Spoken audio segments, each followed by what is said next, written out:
temps de grandir dans l'instruction et dans l'enseignement.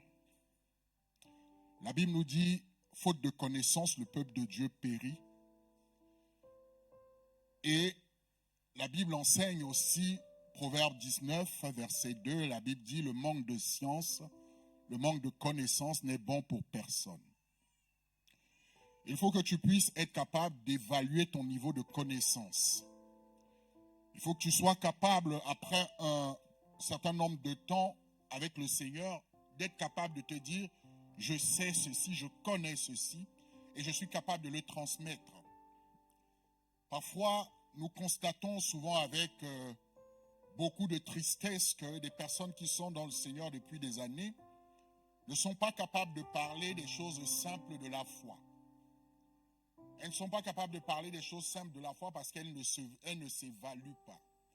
Elles ne se posent pas la question de savoir qu'est-ce que j'ai pu apprendre, quel est mon niveau spirituel. Et lorsqu'on ne se pose pas les bonnes questions, il est évident qu'on ne fait pas le travail nécessaire qui va nous permettre de grandir. Et ce matin, ou du moins ces derniers temps, le Seigneur nous a mis à cœur de pouvoir revenir sur tout ce qui a trait à la fin des temps, pour que nous puissions comprendre réellement de quoi il est question. Beaucoup d'entre nous en avons entendu parler, on a lu peut-être à des endroits, on a écouté certains messages, mais il est important que nous puissions avoir une compréhension exacte de ce dont il est question. Et ce matin, j'ai voulu qu'on commence à parler de cela avant qu'on ait ce temps du 31 où, lors de la comédie musicale, on va essayer de nous représenter certaines choses.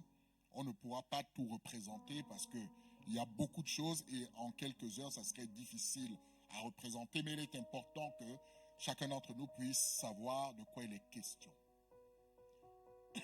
Ouvrons nos Bibles dans le livre de Jean 14. Quelqu'un peut-être venait à l'assemblée et se posait la question lorsqu'il entend cela, ou du moins se pose la question, mais est-ce qu'il y a une fin des temps? Effectivement, il y a une fin des temps. Il y a une fin du monde. Le fait que nous ayons accepté le Seigneur et que nous marchons avec le Seigneur, nous devons comprendre que le temps par lequel, ou du moins les temps par lesquels nous passons, le temps de notre vie sur terre est passager. Et nous ne sommes pas appelés à demeurer sur la terre éternellement.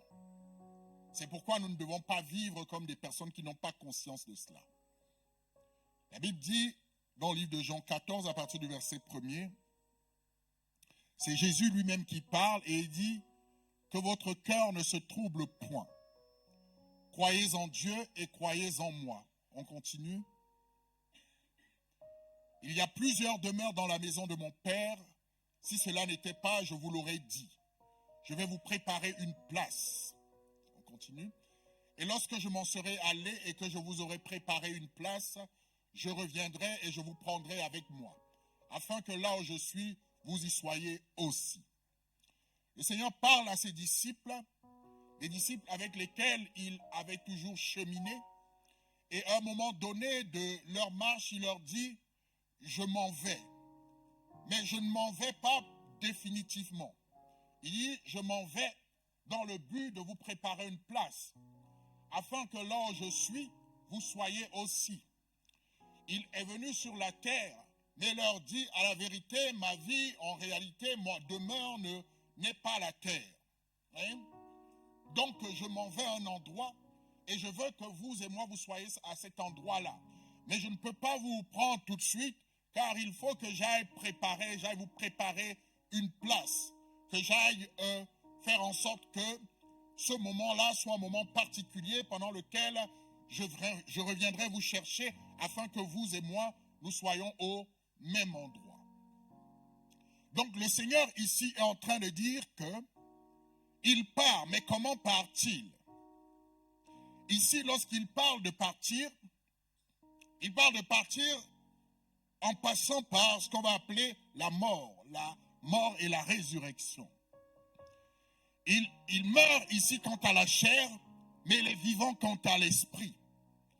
Et il donne aussi un enseignement par là pour nous faire comprendre qu'il y a un procédé par lequel nous devons passer pour pouvoir accéder dans son royaume.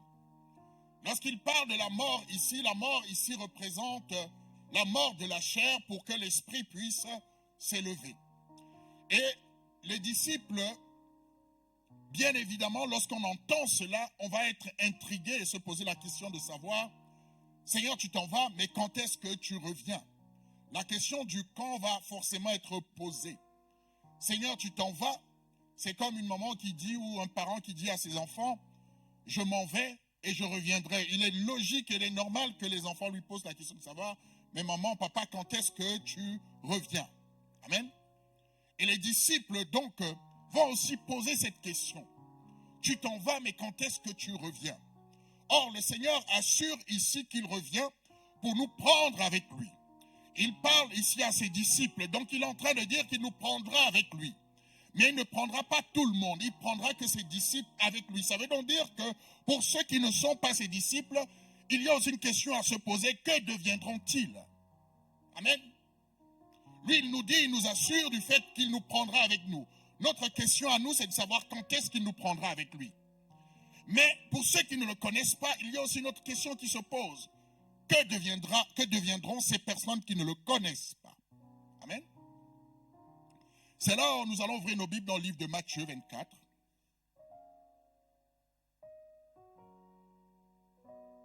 Donc ici, nous venons de voir que le Seigneur dit de manière claire qu'il revient. Matthieu 24, à partir du verset 1er. La Bible dit, comme Jésus s'en allait au sortir du temple, ses disciples s'approchèrent pour lui en faire remarquer les constructions. Mais il leur dit, voyez-vous tout cela? Je vous le dis en vérité, il ne restera pas ici pierre sur pierre qui ne soit renversée. Amen. Le Seigneur, encore au travers de cette parole, nous donne un enseignement. Les disciples le voient, les disciples lui disent, ils sortaient du temple, et les disciples sont impressionnés par la beauté du temple, par l'architecture du temple. Et pour eux, c'était vraiment quelque chose d'impressionnant. Et Jésus leur dit, voyez-vous, ce temple que vous êtes en train de voir, il ne restera pas de ce temple pierre sur pierre qui ne soit détruit. Bien évidemment, certains diront que c'était une prophétie de ce qui s'est passé en l'an 64 où le temple d'Israël a été détruit. Mais au-delà de cela, le Seigneur voulait faire comprendre à ses disciples, le monde dans lequel nous vivons est un monde éphémère. Il est amené à passer. Il n'y a rien qui ne puisse subsister dans ce monde. Vous voyez, les disciples étaient impressionnés par cela. Ils étaient attirés par cela. Mais Jésus veut leur faire comprendre, ce que vous voyez est amené à disparaître. Donc ne vous attachez pas à ce qui est matériel et ce qui est amené à disparaître. Hein? Il est en train de nous dire, quelle que soit la beauté de ce que tu peux voir autour de toi, cela est amené à disparaître. Cela est éphémère. Hein? Donc il leur rappelle cela. Nous continuons, la Bible dit,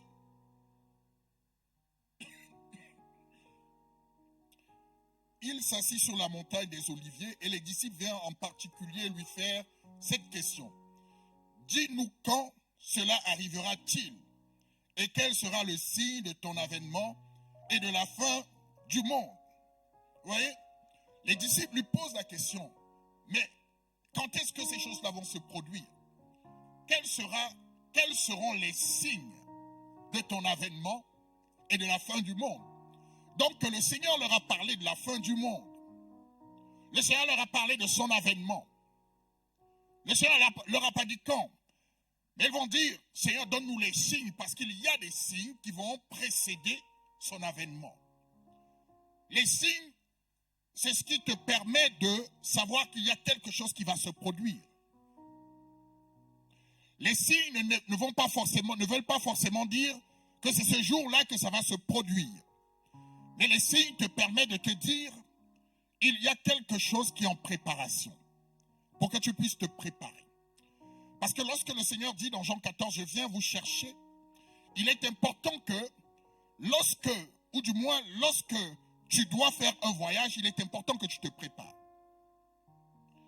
Si tu ne te prépares pas, tu peux rater le voyage. Donc pour que tu sois certain et que tu saches à quel moment le voyage va se faire, il faut que tu aies un ensemble d'éléments qui te permettent de te préparer et te dire, plus je vois ces éléments arriver, plus l'heure du départ approche. Vous voyez?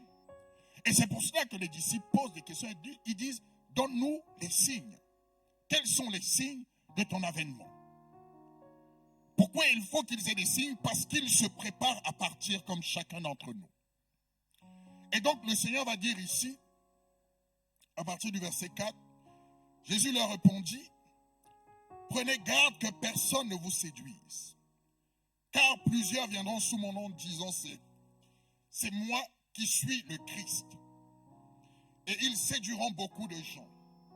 Vous entendrez parler des guerres et de bruits de guerre. Gardez-vous d'être troublés, car il faut que ces choses arrivent.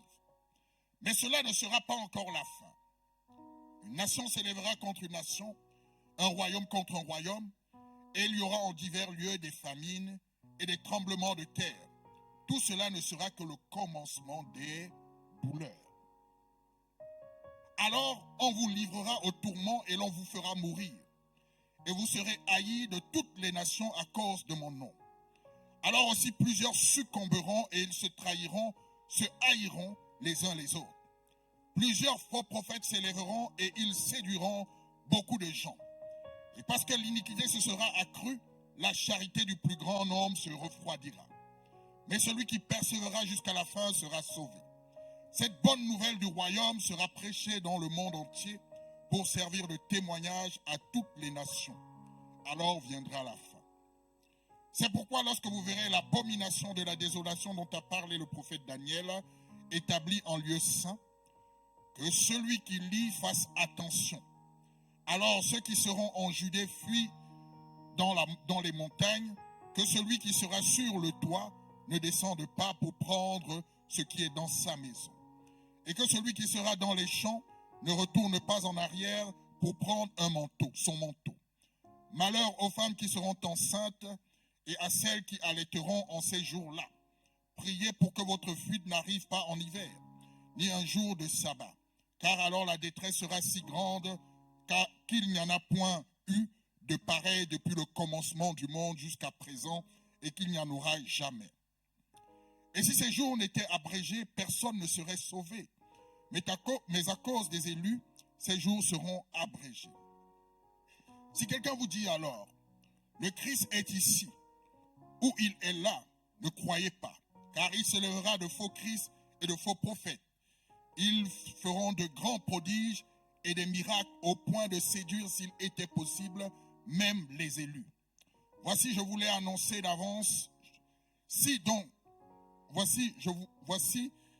Je vous l'ai annoncé d'avance. Si donc on vous dit, voici il est dans le désert, n'y allez pas. Voici il est dans les chambres, ne le croyez pas. Car comme l'éclair part de l'Orient et se montre jusqu'en Occident, ainsi sera l'avènement du Fils de l'homme. En quelque lieu que soit le cadavre, là s'assemblent les aigles. Aussitôt après ces jours de détresse, le soleil s'obscurcira.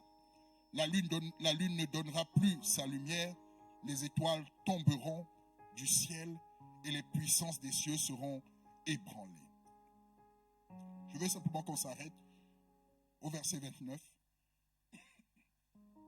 Le Seigneur parle d'un ensemble de signes, nous y reviendrons. Et il y a quelque chose de marquant, il dit, aussitôt après ces jours de détresse, le soleil s'obscurcira, la lune ne donnera plus de lumière, les étoiles tomberont du ciel et les puissances des cieux seront ébranlées. Amen. Retenons bien cette partie, elle nous sera essentielle pour la suite. Alors le signe du Fils de l'homme paraîtra dans le ciel, toutes les tribus de la terre se lamenteront et elles verront le Fils de l'homme venant sur les nuées du ciel avec puissance et avec une grande gloire. Vous voyez, une fois que tout cela s'est passé, le soleil, la lune qui ne donne plus de lumière, la Bible nous dit, le Fils de l'homme, venant avec une grande gloire, viendra sur la terre. Il enverra ses anges avec la trompette retentissante, et ils rassembleront les élus des 4 vents, depuis une extrémité des cieux jusqu'à l'autre. Instruisez-vous par une comparaison tirée du figuier. Dès que ses branches deviennent tendres et que les feuilles poussent, vous connaissez que l'été est proche. De même, quand vous verrez toutes ces choses, sachez que le Fils de l'homme est proche à la porte. Je vous le dis en vérité, cette génération ne passera point que tout cela n'arrive. Le ciel et la terre passeront, mais mes paroles ne passeront point. Pour ce qui est du jour et de l'heure, personne ne sait, ni les anges des cieux, mais le Père seul. Ce qui arriva, cette partie aussi, intéressons-nous à cette partie-là, ce qui arriva du temps de Noé arrivera de même à l'avènement du Fils de l'homme. Car dans les jours qui précédèrent le déluge, les hommes mangeaient et buvaient, se mariaient et mariaient leurs enfants jusqu'au jour où Noé entra dans l'arche. Et ils ne se doutèrent de rien, jusqu'à ce que le déluge vint et les emporta tous. Il en sera de même à l'avènement du Fils de l'homme. Alors, de 2 hommes qui seront dans un champ, un sera pris et l'autre laissé. De 2 femmes qui moudront à la meule, l'une sera prise et l'autre laissée. Veillez donc, puisque vous ne savez pas quel jour votre Seigneur viendra. Sachez-le bien, si le maître de la maison savait à quelle veille de la nuit le voleur doit venir, il veillerait et ne se laisserait percer sa maison. Amen. J'ai relevé certains passages, au-delà des signes que le Seigneur a donnés, j'ai relevé certains passages qui vont nous permettre de réfléchir et de comprendre quelque chose d'important. Le Seigneur dit qu'à un moment donné, les éléments qui font l'ordre de la nature, notamment le soleil, la lune, les étoiles, vont perdre de leur éclat. Donc ils ne donneront plus ce qu'ils auront l'habitude de donner. Et subitement, à la suite de ça, le Seigneur lui-même viendra avec ses armées. Vous voyez? Il viendra avec ses armées sur la terre. Nous comprenons par là que si le soleil, la terre, la lune, tous ces éléments-là, tous ces luminaires-là perdent de leur clarté et que le Seigneur arrive en fait, c'est annonciateur de la destruction de la terre, la destruction du monde, la fin du monde. Mais plus bas, le Seigneur nous dit, il en sera de même comme au temps de Noé. Les gens mariaient leurs enfants, ils festoyaient, ne se doutaient de rien. Nous comprenons alors là que, en fait, on est comme dans 2 temps différents. Il y a un temps où les calamités de la terre sont manifestes aux yeux des hommes, c'est-à-dire que le soleil perd de sa clarté, la lune perd de sa clarté, et le Seigneur vient. Et si ça se produisait aujourd'hui, les gens seraient pris d'effroi et de peur, de panique. Mais le Seigneur parle plus bas en disant qu'il en sera de même comme au temps de Noé. Ce qui a marqué le temps de Noé, c'était que les hommes à qui Noé parlait de l'avènement du Seigneur étaient dans l'insouciance. Il n'y avait pas d'éléments qui leur faisaient peur. Tout ce qu'ils voyaient était comme habituel. Voyez? Et Jésus dit, à ce moment-là, de 2 personnes qui seront à un endroit, l'une sera prise et l'autre laissée. Il y a comme un enlèvement. Donc, lorsqu'on comprend bien, on comprend qu'il y a une phase où les éléments de la terre, en fait, se comportent de manière particulière, ce qui fait que n'importe qui serait intrigué par cela et prendrait peur. Et il y a un autre moment où les gens ne sont pas conscients de ce qui se passe. Donc la vie a l'air d'être pareille qu'avant. Ce qui nous fait dire ici que l'avènement du Seigneur ou la fin du monde se passe en 2 temps. Il y a un temps qui est l'enlèvement, et ce temps-là, il n'y a rien de particulier qui ferait que les gens auraient peur particulièrement. Et il y a un autre temps où le Seigneur lui-même revient sur la terre pour matérialiser la fin du monde. Amen. Donc, lorsqu'on parle de la fin des temps, il faut le subdiviser en deux parties.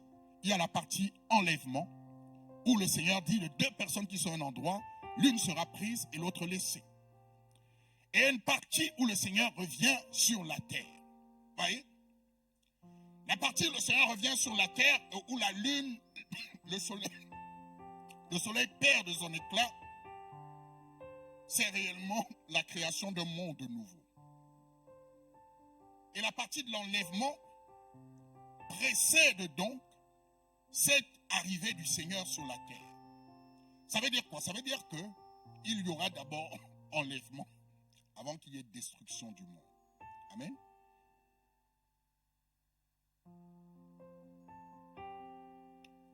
Ouvrons nos Bibles dans le livre de 1 Thessaloniciens 4, à partir du verset 13,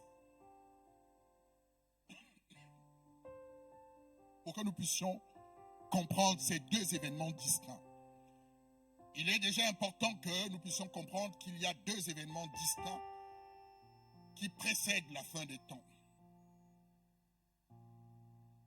La Bible dit: nous ne voulons pas, frères, que vous soyez dans l'ignorance au sujet de ceux qui dorment, en parlant de ceux qui sont morts physiquement, afin que vous ne vous affligiez pas comme les autres qui n'ont point d'espérance. Le Seigneur parle ici à l'église, l'apôtre Paul dit: il ne faut pas que vous soyez dans l'ignorance par rapport à ceux qui sont morts, afin que vous ne vous affligiez pas dans le manque d'espérance, c'est-à-dire que vous ne soyez pas tristes, parce que ces personnes-là, ils précisent bien, ils dorment. Amen. Il ne parle pas de mort, il parle de dormir. Lorsqu'on dit dormir, ça veut dire qu'il y a un réveil potentiel. Amen. On continue. Car si nous croyons que Jésus est mort et qu'il est ressuscité, croyons aussi que Dieu ramènera par Jésus et avec lui ceux qui sont morts. On continue. Voici en effet ce que nous vous déclarons d'après la parole du Seigneur. Nous les vivants restés pour l'avènement du Seigneur, nous ne devancerons pas ceux qui sont morts. On continue. Car le Seigneur lui-même a un signal donné, à la voix d'un archange et au son de la trompette de Dieu, descendra du ciel et les morts en Christ ressusciteront premièrement. Amen. Continue. Ensuite, nous les vivants qui serons restés, nous serons tous ensemble enlevés avec eux sur des nuées à la rencontre du Seigneur dans les airs. Et ainsi nous serons toujours avec le Seigneur. Vous voyez? L'apôtre Paul leur dit qu'en réalité, ce qui va se passer par rapport à ceux qui dorment, il dit à un signal donné au son de la trompette, il y a quelque chose qui va se produire. Ceux qui sont morts, il dit les morts en Christ. Il ne parle pas de tous les morts, il dit les morts en Christ. Ceux qui sont morts en Christ vont ressusciter. Ils vont être transformés. Et les vivants qui seront là, qui serviront le Seigneur aussi, vont être enlevés et on va aller à la rencontre du Messie dans les airs. Hein? Ça veut dire que notre rencontre ne se fera pas sur la terre, mais dans les airs. C'est pourquoi tout à l'heure, le Seigneur disait, de deux personnes qui seront à un endroit, l'une sera enlevée et l'autre restera. Voyez? Pour aller rencontrer le Seigneur dans les airs. Voyez? Donc c'est important de comprendre que la phase d'enlèvement va se passer de manière instantanée. Et le fait est que lorsque nous allons être enlevés, d'autres vont ressusciter, nos corps vont être transformés en corps de gloire. 1 Corinthiens 15, verset 50, nous allons commencer par là. 1 Corinthiens 15, verset 50. Donc nous sommes en train là de parler de la phase de l'enlèvement.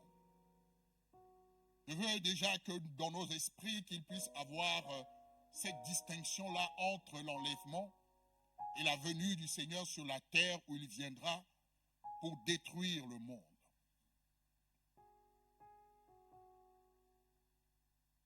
L'apôtre Paul dit, ce que je dis, frère, c'est que la chair et le sang ne peuvent hériter du royaume de Dieu.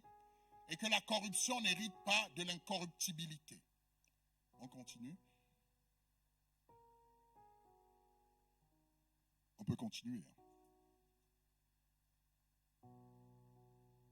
Voici, je vous dis un mystère. Nous ne mourrons pas tous, mais tous nous serons changés. Continuons. Seront changés en un instant, en un clin d'œil, à la dernière trompette. La trompette sonnera et les morts ressusciteront incorruptibles et nous serons changés. Amen. Donc, la Bible fait mention ici du fait que ceux qui sont morts, à cause du péché qui était condamné dans la chair, nous sommes corruptibles de par nos corps. Lorsque le Seigneur reviendra, lors de son avènement, lors de l'enlèvement, en une fraction de seconde, en un clin d'œil, nous serons changés et il nous donnera des corps de gloire. Amen. Nous aurons d'autres corps pour pouvoir aller à sa rencontre parce que nous ne pouvons pas entrer dans la présence de Dieu avec des corps corruptibles. C'est pour cela que nos corps doivent être transformés. Donc, nous sommes conscients aujourd'hui qu'il y a cette partie de l'enlèvement. Maintenant, je veux aussi que nous mettions l'accent sur la partie qui concerne l'avènement du Seigneur sur la terre, pour que nous puissions bien faire le distinguo entre les deux. Acte 1 à partir du verset 8, acte 1, 8 à 11. Acte 1 à partir du verset 8 à 11.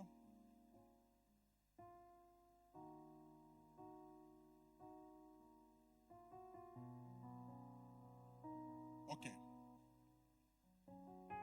Lorsque le Seigneur a été ressuscité, voilà ce qu'il va dire à ses disciples. Mais vous recevrez une puissance, le Saint-Esprit survenant sur vous, et vous serez mes témoins à Jérusalem, dans toute la Judée, dans la Samarie, jusqu'aux extrémités de la terre. Vous voyez? Après avoir dit cela, il fut élevé. Pendant qu'il regardait, on parle ici des personnes, des disciples qui regardaient la montée de Jésus, l'ascension, et une nuée le déroba à leurs yeux. On continue.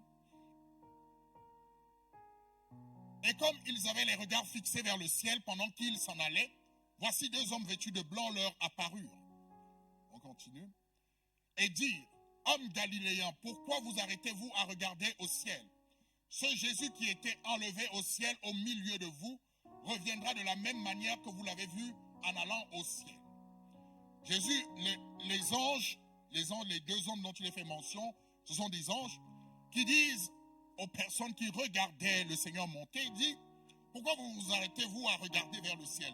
De la même manière que vous le voyez monter, de la même manière on le verra descendre. Il est donc en train de dire ici que il y aura une venue du Seigneur où tout le monde sera visible et tout le monde le verra. Puisque vous l'avez vu monter, vous le verrez aussi descendre. Voyez? Or, lors de l'enlèvement, les gens ne le verront pas. Ceux qui sont restés sur la terre ne le verront pas. Il sera donc invisible pour eux.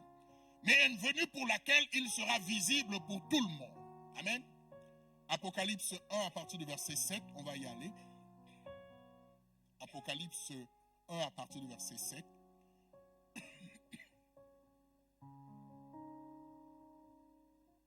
Et pendant que on lit Apocalypse, préparez Zacharie 14 à partir de verset 1er. La Bible dit, Apocalypse 1 à partir du verset 7, voici il vient avec les nuées, et tout œil le verra, même ceux qui l'ont percé. Et toutes les tribus de la terre se lamenteront à cause de lui. La Bible dit ici que lorsqu'il reviendra, tout œil le verra. Voyez? Lors de sa seconde venue, tout œil le verra, même ceux qui l'ont percé. Lorsqu'on dit de ceux qui l'ont percé, on parle de ceux qui l'ont persécuté. Ceux qui sont opposés à lui. Tout œil le verra. Donc il viendra de manière visible pour tout le monde. Or, pendant l'enlèvement, il ne sera pas visible à tout le monde.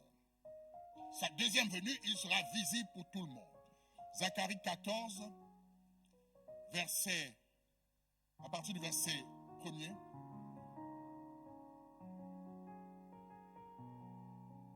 La Bible dit,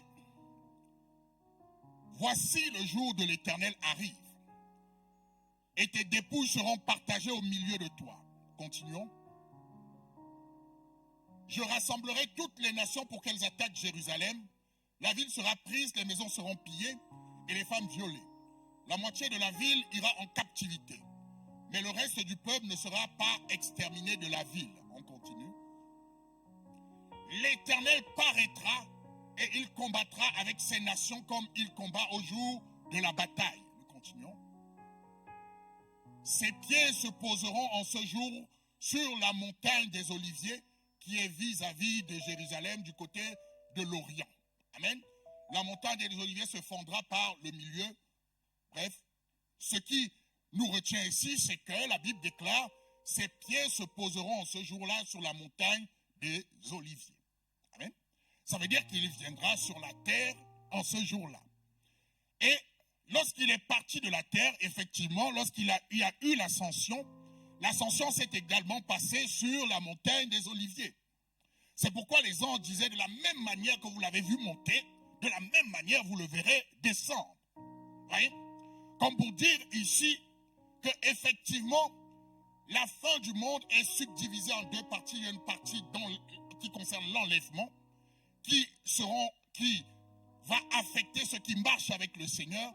Il y a une seconde partie où il viendra et tout œil le verra. Même ceux qui l'ont percé, la Bible déclare. Nous, ce qui va nous intéresser, puisque nous voulons faire partie de l'enlèvement, parce que si nous ratons l'enlèvement, il y aura d'autres choses qui vont se produire. Donc il est important que nous soyons conscients, nous ayons à cœur de scruter les signes qui nous préparent à ne pas rater le voyage. C'est pour cela que ce matin, nous voulons parler des signes de l'avènement du Seigneur qui se produisent aussi petit à petit en même temps que les signes de la fin du monde, la fin des temps. Parce que cela précède. Ça ne veut pas dire que lorsque nous le voyons, ça veut dire que ça va se passer demain. Ça veut simplement dire que ce sont des signes annonciateurs. Pourquoi? Parce que lorsqu'une femme est prête d'accoucher, elle va commencer à ressentir les douleurs. Et plus son heure approche, plus les douleurs vont s'accentuer. Ça veut donc dire que lorsqu'on commence à voir certaines choses, il faut qu'on se dise, il y a quelque chose qui va se produire, il y a une finalité derrière cela. Et plus les choses vont s'endurcir, vont devenir difficiles, plus le Seigneur se rapproche. Amen. Donc, pour les différents signes dont j'ai parlé, on va essayer de les catégoriser. On va essayer d'en faire des catégories pour pouvoir les analyser, comprendre ce qui va se passer. Premier signe, vous me rappelez, si j'oublie certains signes, je vais vous donner l'ensemble des signes qu'on va voir. On va essayer de voir sur le plan politique ce qui va se passer. Les signes sur le plan politique. Deuxième signe, on va parler de là, comment je pourrais appeler ça? Le progrès ou du moins la multiplication de la connaissance. Deuxième signe, la multiplication de la connaissance, notamment avec ce que je vais appeler la révolution numérique. Deuxième signe.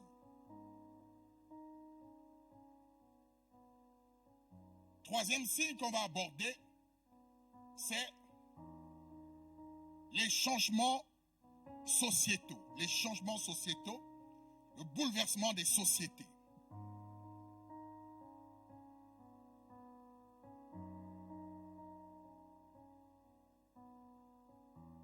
Quatrième signe, les signes sur le plan économique. On va parler de l'économie. Comment est-ce que l'économie va être un signe pour nous? Cinquième signe, les fléaux sanitaires. On va appeler ça les fléaux sanitaires, tout ce qui a trait aux maladies, aux épidémies. les tremblements de terre, toutes ces choses-là, ça va faire partie de la 5e catégorie.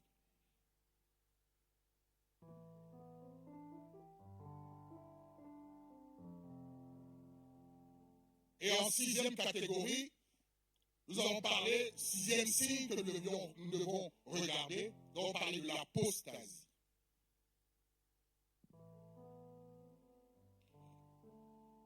Si j'oublie de mentionner ainsi, rappelez-moi. Nous voulons commencer par les signes sur le plan politique. La politique, de manière générale, c'est l'organisation de la cité, la manière dont les gens vivent, comment est-ce qu'on déploie les décisions pour que les gens puissent vivre dans une société. Comment on organise la vie en société.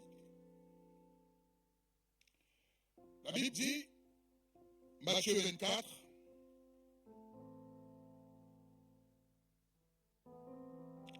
à partir du verset 7, la Bible dit, une nation s'élèvera contre une nation et un royaume contre un royaume, et il y aura en divers lieux des famines, des tremblements de terre. Tout cela ne sera que le commencement des douleurs. La Bible ici mentionne l'apparition des guerres dans le monde entier. La Bible nous dit, lorsque vous verrez cela, interrogez-vous. Commencez à vous poser des questions. Vous voyez, de manière générale, le monde est divisé en nations qu'on considère comme des nations puissantes. Puissantes sur le plan économique, puissantes sur le plan militaire, puissantes sur plein de plans.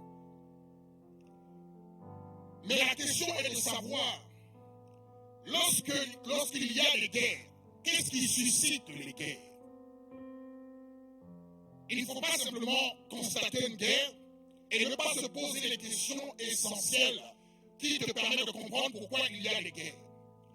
Parce que tu peux voir des guerres qui peuvent avoir une apparence religieuse. Tu peux voir des guerres qui ont différentes formes d'apparence, des guerres raciales, ethniques.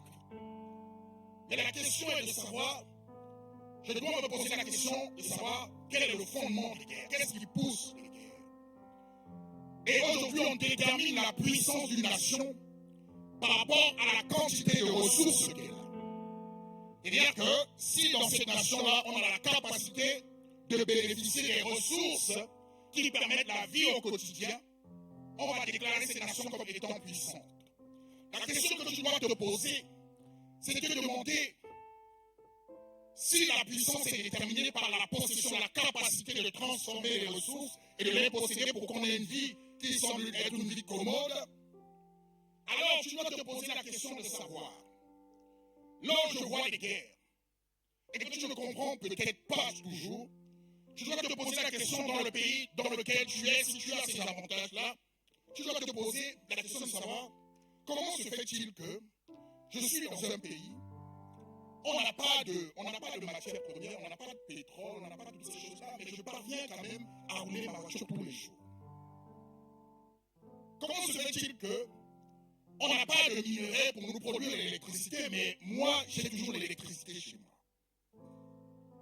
Comment se fait-il que il y a certaines choses, on n'a peut-être pas du lithium, du coltan, mais j'ai des téléphones portables qui sont flambant neufs?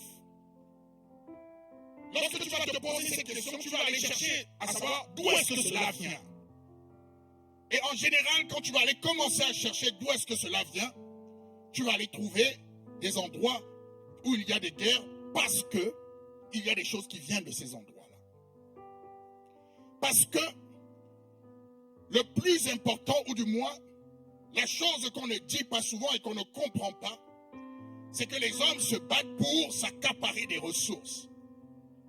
Et que parfois, on peut être au chaud, on peut avoir la lumière, on peut avoir tout ce qu'il faut, on peut avoir l'électricité, on peut avoir tout cela bon marché.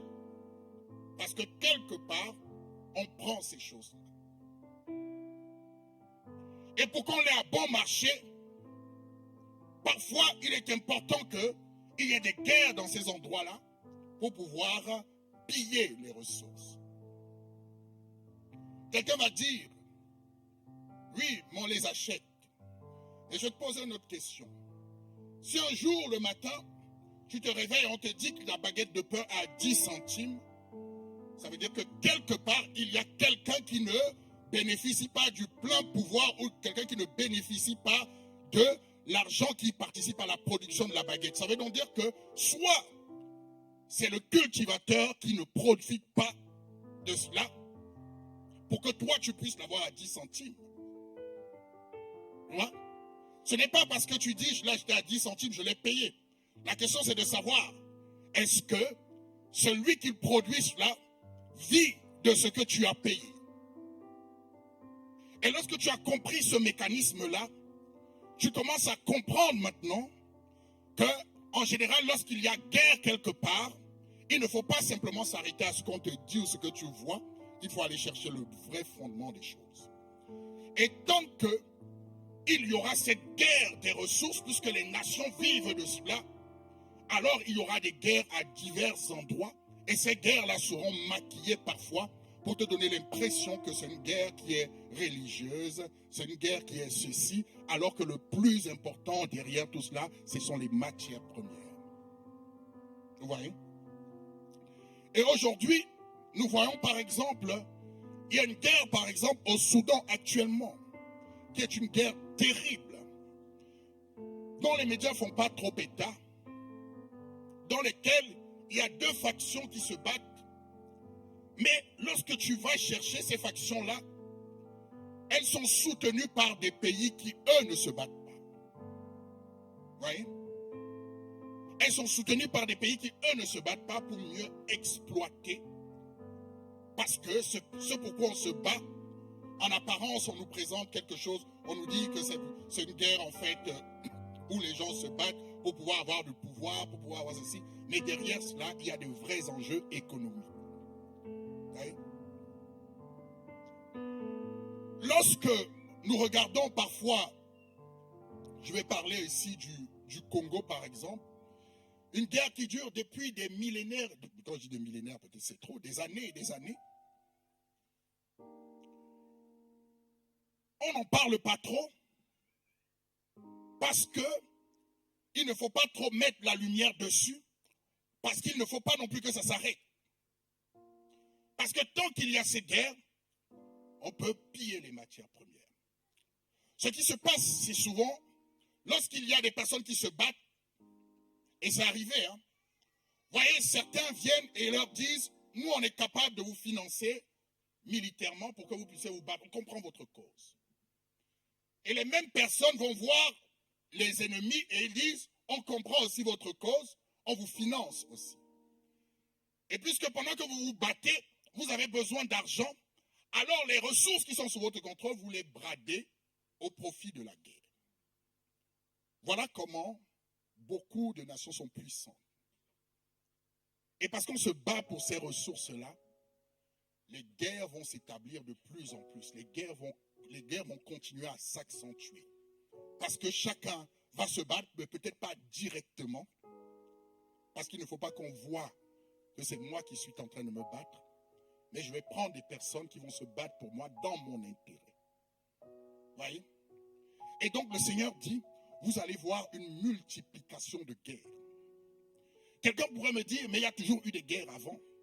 Mais les guerres qui aujourd'hui sont particulières dans leur capacité de destruction.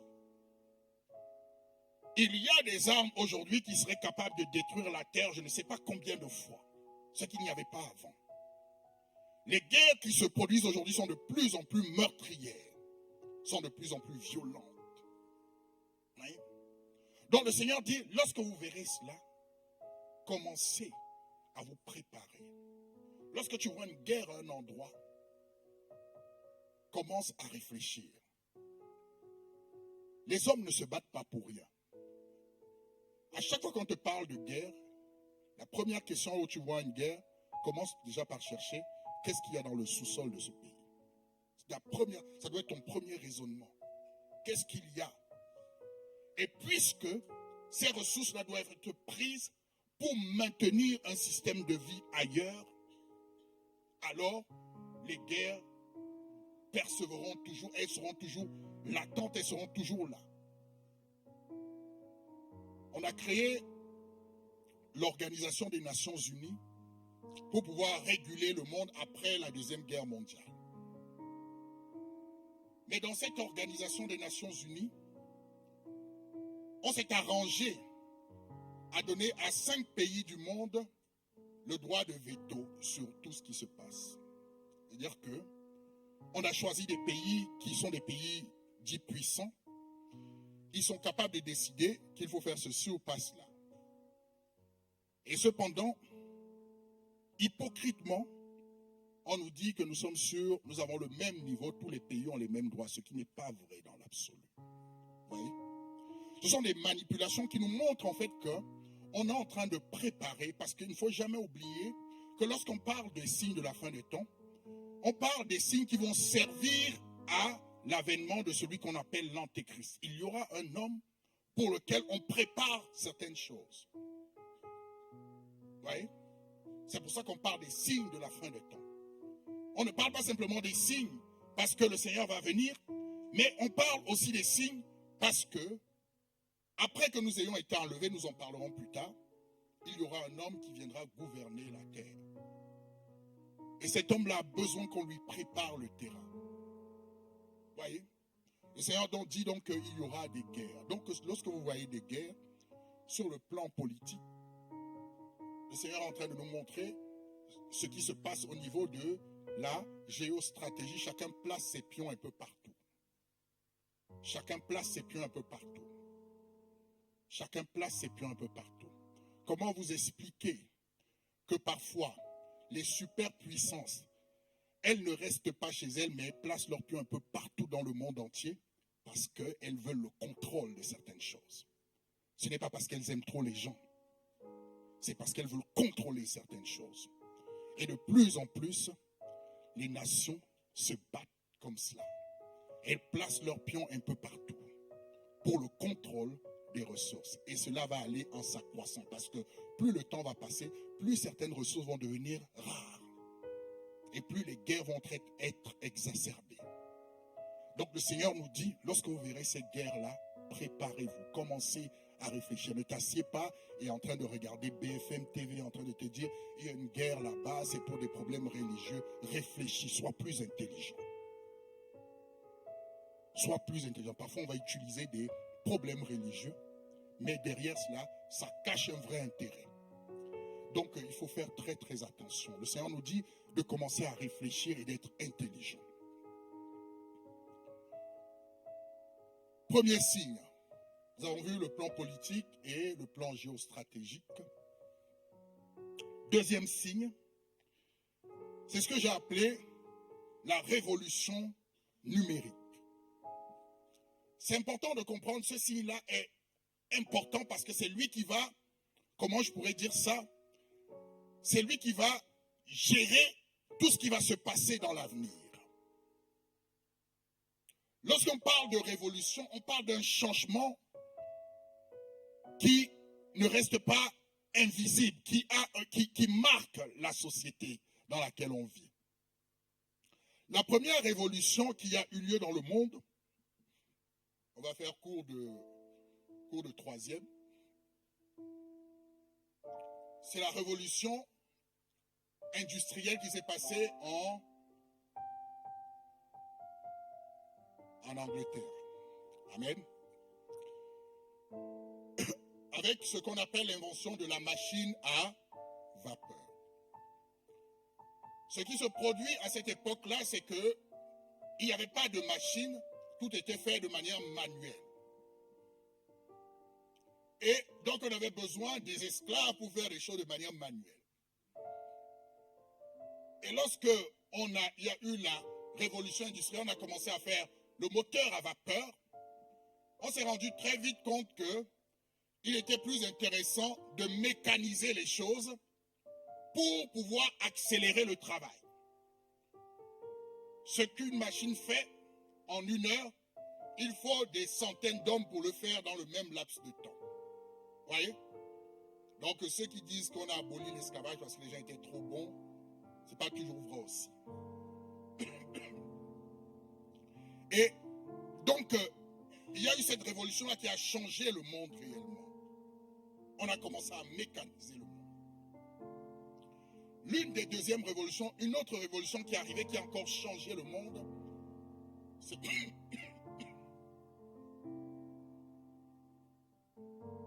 c'est l'arrivée de l'électricité. Ça a permis de faire encore beaucoup plus de choses en peu de temps. La troisième, ou la révolution dont je veux parler, c'est la révolution numérique. Parce que cela va changer le monde, cela est en train de changer le monde pour permettre la venue de l'Antéchrist. Vous voyez aujourd'hui que de plus en plus, on est en train de tout digitaliser. De moins en moins, on a des choses matérielles entre nos mains. Tout passe par des systèmes informatiques. Pourquoi? Parce que les systèmes informatiques permettent de pouvoir collecter les données et de gérer les données et de savoir tout ce qui se passe pratiquement dans la vie d'une personne. J'étais en train de réfléchir par rapport à quelque chose. Vous savez, là récemment, on a arrêté l'utilisation des tickets de métro. Donc, le papier, on a arrêté l'utilisation des tickets de métro. Quelqu'un me dira, ça paraît bien. Vous voyez? Ça paraît bien parce qu'on va vous dire, oui, ça permet en fait au niveau écologique de ne pas multiplier le papier, détruire la forêt, toutes ces choses. Ça, c'est le discours qui est bien, qui est proposé. Et ça paraît bien, il n'y a pas de souci. Mais ce qui se passe, c'est que même lorsque vous avez le pass Navigo et que vous entrez dans un bus et que vous entrez dans un tramway, on vous demande quand même de le valider. Parce qu'en le validant, on est capable sur une période de temps de connaître un peu comment vous vous déplacez. On est capable de tracer un profil de vous. On est capable de discerner ce que vous avez fait dans la journée, où vous êtes allé, par où vous êtes passé. Vous voyez?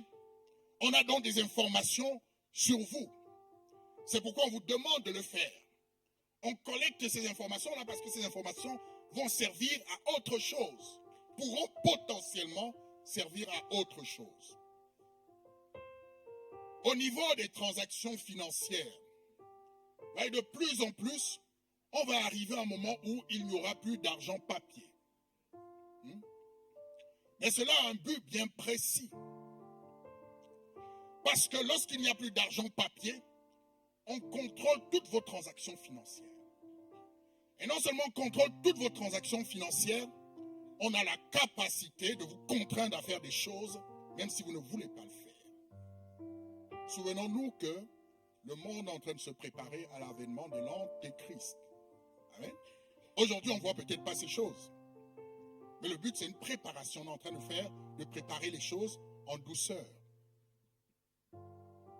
Aujourd'hui, de plus en plus, lorsque vous regardez les rues, vous voyez qu'il y a de plus en plus de caméras dans les rues.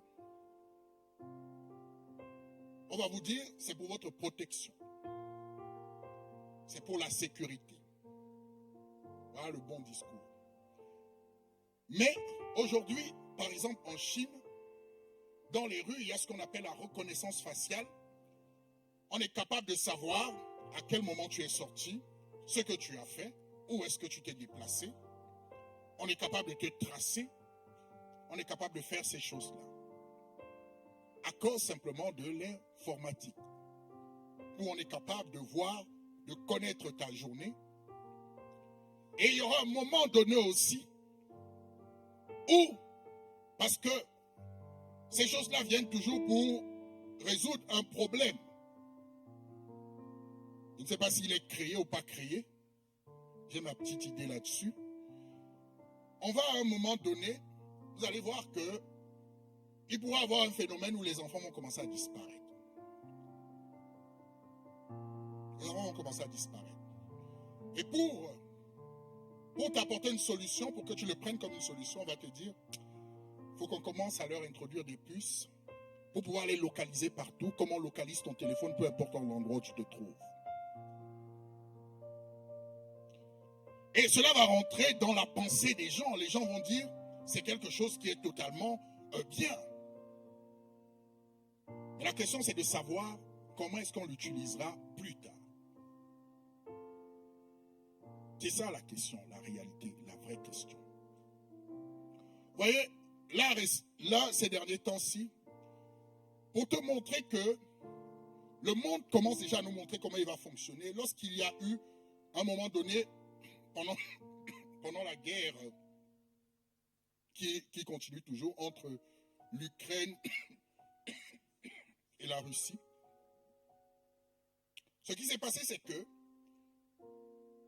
en vérité, c'est l'Ukraine qui se bat, mais derrière, il y a d'autres pays derrière l'Ukraine contre la Russie. Ce qui se passe, c'est qu'à un moment donné, ils ont voulu détruire l'économie russe.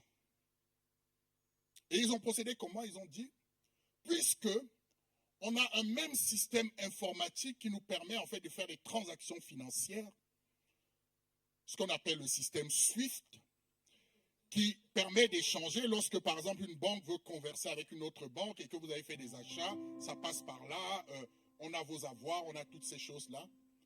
Ce qu'ils ont décidé unilatéralement, c'est de geler tous les comptes russes pour les empêcher de pouvoir commercer et de bloquer leur argent pour tuer leur économie. Si on fait cela à l'échelle d'un pays, penses-tu que lorsque toutes tes transactions seront contrôlées, on ne pourra pas te mettre de la pression pour quelque chose de bien précis? On est déjà en train de nous montrer vers où on est en train d'aller. C'est pour cela que la révolution, ce que j'appelle la révolution numérique, est vraiment au cœur de tout ce que l'Antéchrist fera. Au cœur de tout ce que l'Antéchrist fera. La Bible déclare, nous le verrons, il arrivera un moment où tu ne pourras ni acheter, ni vendre si tu n'as pas la marque de la bête. Maintenant, imagine, tu n'as pas d'argent papier. Tu n'as rien. Cependant, il faut que tu vives. Ton argent est stocké à la banque. Tu as raté l'enlèvement, ce que je ne te souhaite pas. Et tu es dans le monde de l'Antéchrist. Et on te dit qu'il faille que tu te soumettes à ces principes. Et lorsque tu sors de chez toi, on sait à quel moment tu es sorti parce que il y a des caméras qui savent, qui sont capables d'identifier à quel moment tu es à la maison, à quel moment tu ne l'es pas. Est-ce que tu penses que tu pourras t'en sortir dans cet environnement-là? C'est pour cela que ceux qui resteront après l'enlèvement auront le salut par le prix de leur vie. Et ils souffriront énormément parce qu'ils seront cadenassés de tous les côtés. Tu ne pourras pas dire je me cache. Tu ne pourras pas te cacher. Dès que tu sortiras, on saura que tu es sorti. On sera capable de savoir où est-ce que tu es. Donc ne dis pas je vais aller vivre en forêt, tu ne pourras pas. On est en train de préparer le système, le Seigneur nous le dit, de sorte que tu ne puisses pas t'échapper. Soit tu vas accepter de mourir pour Christ, et on va te faire souffrir, soit tu acceptes Christ pendant qu'il est encore temps. Vous voyez? Donc c'est pour cela que je disais que c'est la clé de toutes les révolutions. C'est la clé, le diable va se servir de cet outil-là de manière à pouvoir traquer tout le monde. Vous voyez? Maintenant parlons du troisième signe que je vais aborder. Les bouleversements sociétaux. Ah, non, ça c'était le deuxième. C'était le troisième. Oui, les changements sociétaux. Les changements sociétaux, ça veut dire quoi? Ça veut dire que les comportements dans les sociétés vont changer. On va nous pousser à des changements qui sont des changements radicaux. On va commencer à le voir. L'ennemi va commencer à semer dans les pensées des gens des changements dans la manière de vivre. ce qu'on appelle souvent la globalisation ou la mondialisation. En réalité, c'est de pousser les gens, partout où ils sont dans le monde, d'avoir les mêmes comportements et de se comporter de la même manière, d'avoir les mêmes pensées. Et pour cela, on va utiliser ce qu'on appelle l'idéologie. C'est quoi l'idéologie? Ça veut dire, c'est pousser les gens, même si cela n'est pas rationnel, pousser les gens à faire ce qu'on croit.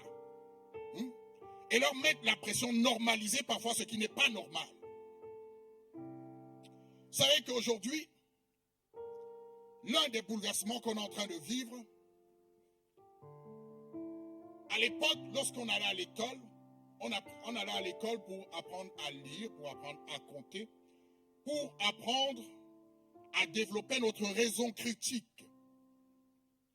Mais aujourd'hui, dans les écoles primaires, dans certaines écoles primaires et un peu partout dans le monde, on introduit de l'idéologie.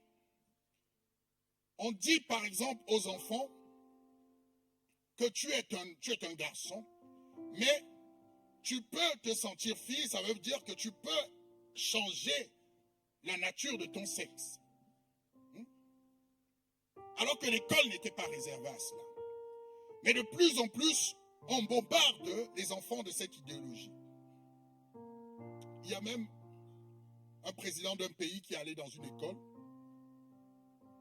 Il était dans l'école et il va présenter aux enfants de l'école primaire les différents types de sexe qu'il y a, les différents types de parents qu'il y a. Et il va dire qu'il y a, j'essaie de synthétiser sa pensée, il va dire à une petite fille, il va lui dire, il y a des gens qui ont 2 mamans ou 2 papas, quelque chose comme ça. Et la petite fille serait étonnée, mais lui va affirmer que c'est une réalité. Un président d'une nation qui va dans une école primaire pour dire cela. On va commencer à conditionner les personnes, et cela se passe sous nos yeux. Vous voyez? Pour changer les comportements dans la société. Donc, tu pourras te sentir, si tu te sens femme, tu es un homme, tu te sens femme, tu dis demain après-demain, je me fais une opération et je change. Et ce qui se passe aujourd'hui, et il y a plusieurs qui ont fait ces opérations, après ils regrettent plus tard. Mais c'est à cause de l'idéologie. Si quelqu'un te dit, si quelqu'un te pose la question, il te dit, tu vois quelqu'un qui est dans cette confusion-là, il te dit, je me sens, un homme qui te dit, je me sens femme. Pour lui dire aussi, il faut lui poser la question, est-ce que si tu te sentais oiseau,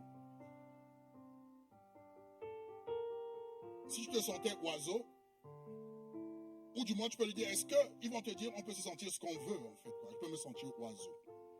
Si tu te sens oiseau, fais juste le test, va monter sur un immeuble, et essaye de sauter. Tu verras si tu es un oiseau ou pas. Et tu vas comprendre qu'il y a une différence entre être et sentir. Et se sentir. Vous voyez? Il y a une différence entre être et se sentir. Un homme n'est pas une femme n'est pas un homme. Peu importe ce que tu sens. Il n'y a pas de demi-mesure. Vous voyez? Et de plus en plus, on pousse les gens à être dans cette logique-là. Et ce n'est pas par hasard qu'on commence très tôt à influencer le comportement des enfants.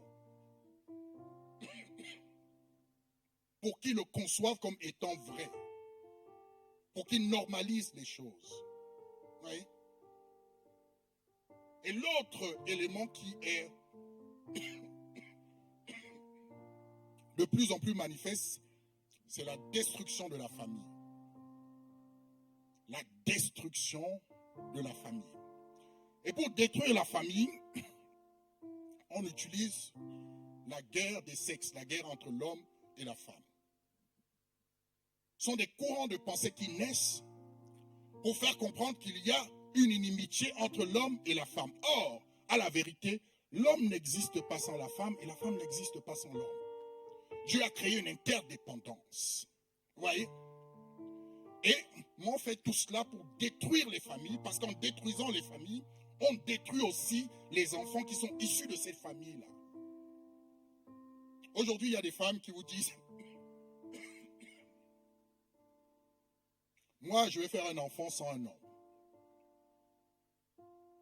À cause de la science, parce que la science le permet. La science a la capacité de le faire. Il y a des moments où, pour des raisons qui sont avérées, on peut faire de l'insémination. Il n'y a pas de problème avec cela. Mais, de manière égoïste, unilatérale, de se dire, moi je vais faire un enfant qui n'a pas de père, c'est priver l'enfant d'une partie de ce dont il a besoin pour sa croissance. L'homme et la femme, c'est vrai qu'on nous dit, l'homme et la femme sont égaux. Ça, c'est encore une fausse vraie vérité. L'homme et la femme sont égaux sur le plan de l'humanité, sur le plan des droits, sur le plan des devoirs. Ils sont égaux. Mais étant donné que l'homme et la femme sont différents sur le plan biologique, on ne peut pas comparer ce qui est différent. Et on ne peut pas donner une égalité entre ce qui est différent. Pourquoi? Parce qu'à la vérité, l'homme et la femme ne sont pas égaux, mais ils sont complémentaires. Il n'y a pas d'égalité. Il y a des choses que l'homme peut faire que la femme ne peut pas faire. Il y a des choses que la femme peut faire et que l'homme ne peut pas faire. Il y a des choses qu'ils font ensemble, qu'ils peuvent tous les deux faire. Mais le fait de créer ce combat permanent, c'est pour diviser en réalité l'homme et la femme dans le but de détruire la famille. Vous savez, certaines féministes qui disent tout le temps que ce que l'homme fait, femme peut faire. Lorsqu'il y a eu la guerre en Ukraine et qu'on enrôlait de force les jeunes hommes, elles ne sont jamais venues dire qu'il fallait enrôler de force les jeunes femmes. Elles ne sont jamais. C'est une hypocrisie parce que l'idéologie ne résiste pas face à la froideur de la réalité. La femme n'est pas faite pour la guerre. Elle n'en a pas les capacités. Vous voyez? Non pas que ça ne veut pas dire qu'elle est inférieure. Mais simplement, ce n'est pas sa place. Ça veut donc dire que c'est l'homme qui joue le rôle de protecteur dans une société, dans une nation et dans une famille. Amen. Ça, c'est à l'attention de tous les hommes qu'on essaie de féminiser. Parce que le but aussi, c'est d'introduire, de féminiser les hommes. Ou dans le siècle présent, même parfois nous faisons des erreurs. Il faut que mon mari montre ses sentiments, il faut qu'il soit comme moi, il pleure quand je pleure. Non, non, non. Ça ne veut pas dire que tu n'as pas de sentiments, ça ne veut pas dire qu'il ne faut pas les montrer. Mais tu restes un homme.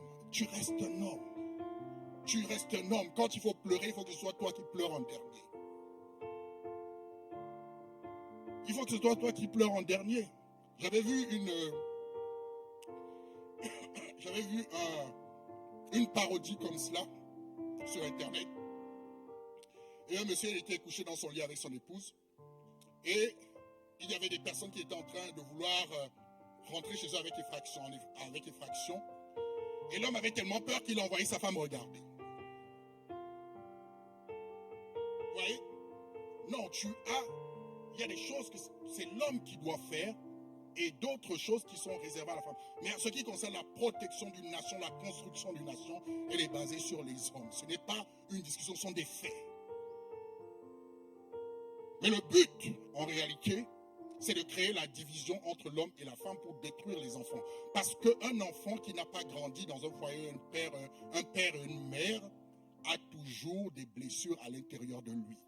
C'est pour cela que lorsque nous divorçons, faisons très attention. Parce que nous ne voyons parfois que notre bonheur. Nous disons oui, moi d'abord. Parce que le monde dans lequel on est aujourd'hui est un monde hyper individualiste. Je cherche d'abord mon bonheur. Tu peux te lever le matin, tu sors de la maison, tu sors, ton mari est là ou ta femme est là, tu lui dis au revoir. À 15h, quand tu rentres, elle te dit j'ai eu un coup de foudre pour une autre personne. Vous voyez? On est dans ce monde où on recherche le plaisir, on recherche le bonheur individuel. Vous voyez? Et on détruit notre environnement. on détruit notre environnement. C'est vrai qu'il y a des problématiques qui sont réelles, dans lesquelles parfois, et même souvent dans la plupart des cas, où les femmes parfois ont des mêmes postes avec les hommes gagnent un peu plus que les femmes. Vous voyez, ce sont des problématiques qui sont réelles. Mais parfois, un problème réel, il ne faut pas apporter des solutions qui ne sont pas bonnes.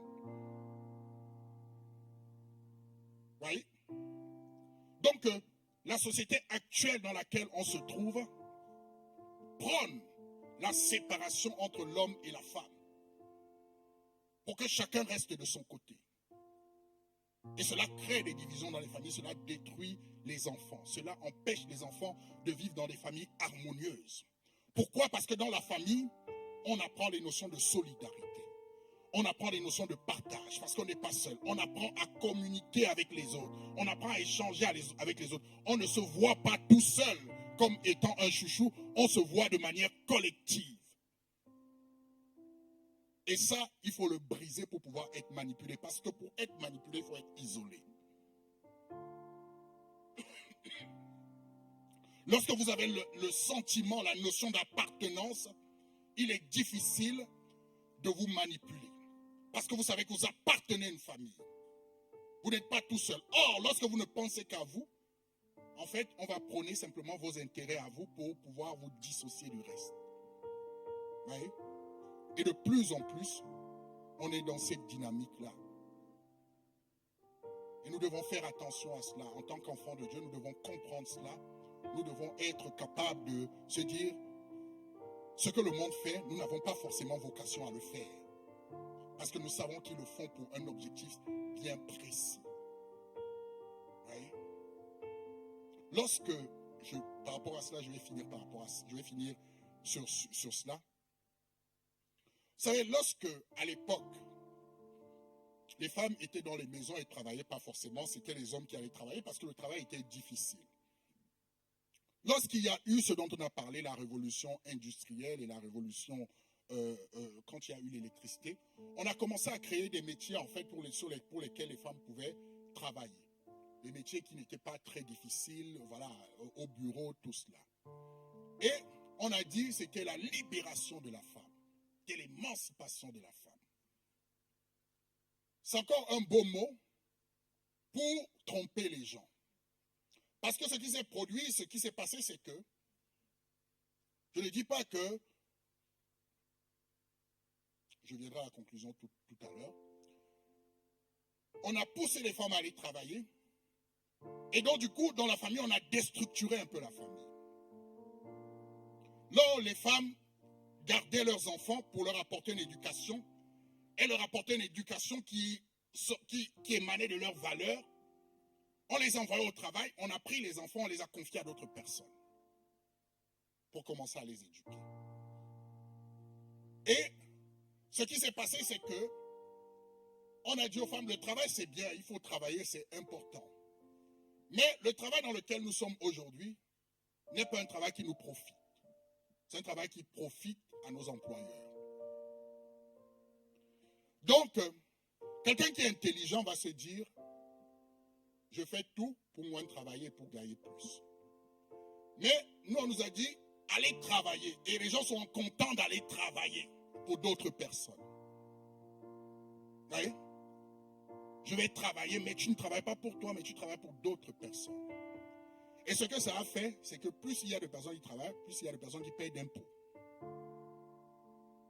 Donc, à la réalité, ce n'était pas pour toi, ce n'est pas parce qu'on te voulait du bien qu'on t'a envoyé travailler. C'est parce que tu rapportes plus. C'est parce que tu rapportes plus qu'on t'a envoyé travailler. La preuve en est aujourd'hui que lorsqu'une femme vient d'avoir un enfant, on te veut au travail le plus tôt possible. Quitte à ce que tu laisses ton nourrisson, mais il faut que tu ailles travailler. La vérité est qu'aujourd'hui, il est difficile pour un foyer de pouvoir joindre les deux bouts si les deux parents ne travaillent pas. C'est difficile de le faire. Mais ça a été savamment pensé. Ce n'est pas parce qu'on voulait que tu t'émancipes. C'est parce qu'on voulait que tu produises plus. Vous voyez? Donc il faut avoir cela. Parce que la plupart des femmes aujourd'hui, beaucoup de femmes, si leur demander est-ce que tu veux travailler, je suis sûr qu'il y a beaucoup qui vont dire je préfère rester chez moi. Parce que le travail, voilà quoi. En tout cas, tel qu'il est fait, ça ne me profite pas. Je sors le matin, je rentre tard le soir. Je vois mes enfants, les professeurs, les maîtres d'école voient plus mes enfants que moi. Vous voyez? Donc parfois on prend des problèmes qui sont réels pour apporter de fausses solutions. Et parfois on a l'impression que c'est bien alors qu'on nous manipule simplement. Vous voyez? Et donc il y a cette destruction de la famille qui est donc programmée et qui de plus en plus est en train de se passer sous nos yeux. Nous devons être attentifs et faire attention par rapport à cela. Vous voyez? Ok. On a parlé de quel autre fléau après? De quel signe? Signe économique. On ne va pas rester trop longtemps dessus. Mais il est important de comprendre quelque chose. J'étais en train de lire il y a quelque temps il y a les rapports d'une organisation internationale qu'on appelle l'Oxfam qui donne un peu les évolutions économiques dans le monde, les tendances économiques, comment est-ce que l'économie mondiale se porte et qui fait des rapports. Et dans le rapport qu'ils ont fait, ils ont dit qu'au niveau économique, il y a 10% de la population mondiale, 10% de la population mondiale possède 75% des richesses mondiales. Ça veut dire qu'il y a une infime minorité qui possède tout. Lorsqu'on dit posséder tout, on parle ici des entreprises, des moyens de production. On parle ici de l'impact de ces personnes dans l'économie. Et nous connaissons très bien le dicton qui dit « c'est celui qui paye qui dirige. C'est celui qui paye qui commande. » Oui. Et plus le temps va passer, plus on a constaté quelque chose, plus le temps passe, plus ceux qui possèdent l'économie mondiale s'amenuisent et plus leur part augmente. Et ce n'est pas fait par hasard. Ce n'est pas fait par hasard.